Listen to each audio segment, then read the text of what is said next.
अपने 6वें एपिसोड विच। सॉरी मैनू इन्नी पंजाबी आंदी है, हुण मैं हिंदी विच गल कर दिया। अब देखो ऐसा तो हो ही नहीं सकता कि 2020 का कोई हफ्ता कंगना और कोरोना की बात किए बिना निकल जाए। कोरोना की तो शायद फिर भी वैक्सीन आ रही है, लेकिन कंगना भाई वो तो लंबा चलने वाली है। पिछले हफ्ते भी कंगना ट्रेंड में रही। फार्मर प्रोटेस्ट में शामिल एक बुजुर्ग महिला के बारे में कंगना ने ट्वीट किया कि ये दादी 100 रुपए रेंट पर प्रोटेस्ट करती हैं। ये वही है जिन्होंने एनआरसी प्रोटेस्ट में भी हिस्सा लिया था। हालांकि कंगना की ये बात उतनी ही अनरियलिस्टिक थी जितनी पंजाबी गानों में बंदियों की डिमांड्स। कंगना ने लेकिन बाद में चुपके से अपने ट्वीट्स डिलीट कर दिए, पर पंजाबी तो कोई काम चुपके से होने ही नहीं देते। एक्टर और सिंगर दिलजीत जा भिड़े क्वीन कंगना से और पंजाबी में ट्वीट कर करके सोशल मीडिया का माहौल ही बदल दिया। सब पंजाबी बन गए। मतलब इतनी पंजाबी चल रही थी कि सोशल मीडिया पूरा टोरंटो एयरपोर्ट लग रहा था। सुनने में तो ये भी आया कि दिलजीत के ट्वीट्स पढ़ के बादशाह और टोनी कक्कड़ ने तो 10-12 गाने भी लिख डाले। जितनी देर में कंगना ट्रांसलेट करके रिप्लाई कर पाती थी, उतनी देर में तो दिलजीत एक और रिप्लाई कर देते थे। ये देखकर कंगना फ्रस्ट्रेट हो गई और बोलने लगी, ये तो चीटिंग है। इस डम्बो ने बोला था कि मैं तो बैरी नू भी मीठा बोलता, तू तो जटदा प्यार गोरिए। मैं तो बैरी भी हूँ, गोरी भी और पद्मश्री भी। तुम लोग यही चाहते हो ना कि मैं अवार्ड वापसी में अपना पद्मश्री लौटा दूं? नहीं लौटाऊंगी। पूरी पंजाबी आर्टिस्ट फ्रेटर्निटी फार्मर्स को सपोर्ट कर रही है and many of them are even leading it. लेकिन अब लोगों ने सवाल पूछना शुरू कर दिया है कि बॉलीवुड, जिसके कुछ स्टार्स तो प्रोफेशनल फार्मर्स भी हैं ऑन इंस्टाग्राम, कि वो लोग ऐसा स्टैंड क्यों नहीं ले पाते हैं?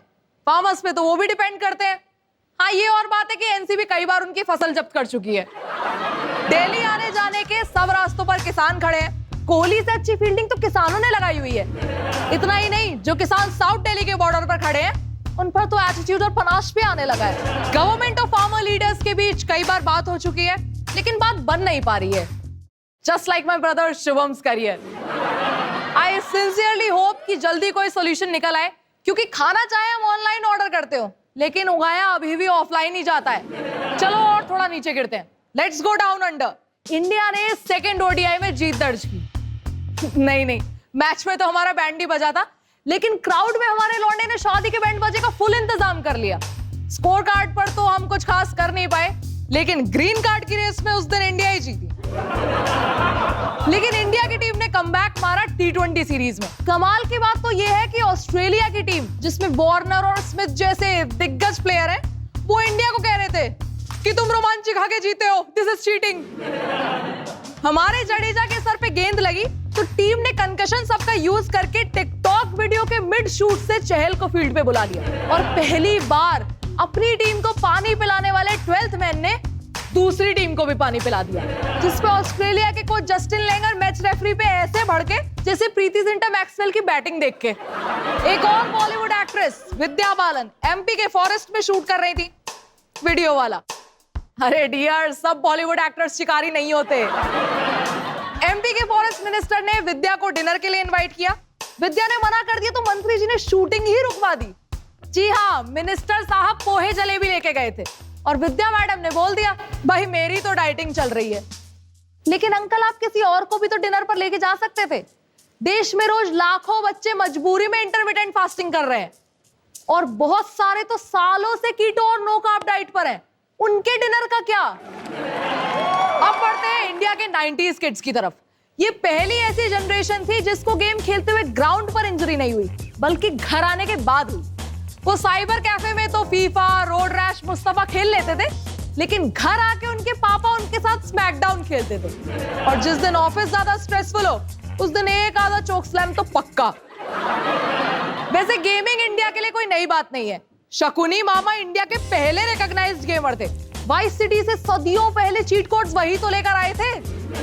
जब इंडिया 2G पर चल रहा था, तब ये कहा जाता था कि मोबाइल में नेटवर्क और रिश्तों में विश्वास ना हो तो लोग गेम खेलने लग जाते हैं। लेकिन फिर 3G और 4G ने इंडिया की मोबाइल गेमिंग की तस्वीर ही बदल दी और उसे चिपैक बना दिया। क्रश पे गिव अप मार के अब लोग कैंडी क्रश में उलझ चुके थे और सबसे प्रॉफिटेबल फार्मिंग फार्मविल पर हो रही थी। इस लॉकडाउन में जूम, OTT और सलोनी गौड़ के साथ गेमिंग इंडस्ट्री ने भी थोड़ा बहुत पैसा कमाया। लूडो, पोकर और रमी जैसे कन्वेंशनल गेम ऑनलाइन गेमिंग का सेंटर बन गए। लॉकडाउन में लूडो अपने पीक पर रोज 20 करोड़ यूजर्स द्वारा खेला जा रहा था। अब हम इंडियन है तो हमें 20 करोड़ कुछ लग नहीं रहा है, लेकिन ऐसे सोचो, पाकिस्तान में जितने लोग नहीं है ना, उतने यहां सिर्फ लूडो खेल रहे थे। When the government said the situation is dicey, they were talking about Ludo, not COVID. India has a wide internet penetration potential. It is expected that 2021 तक इंडिया की गेमिंग इंडस्ट्री $1 बिलियन की हो जाएगी और India में लगभग 30 crore gamers हो जाएंगे और बाकी 100 crore memers. Before it was banned, PUBG was the most popular game among students and youngsters. India में मॉर्टल, डायनामो और स्काउट जैसे गेमर्स के फॉलोअर्स और बैंक बैलेंस दोनों ही मिलियंस में आ चुके थे। लेकिन अभी भी गेमिंग एक अनकन्वेंशनल प्रोफेशन ही है, जैसे 10 साल पहले फोटोग्राफी होता था। 3 इडियट्स में तो फरहान ने अपने पापा को फोटोग्राफी के लिए मना लिया, लेकिन अगर 20 साल बाद फरहान का बेटा गेमर बनना चाहेगा तो क्या वो उसे परमिशन देगा? Let's check it out.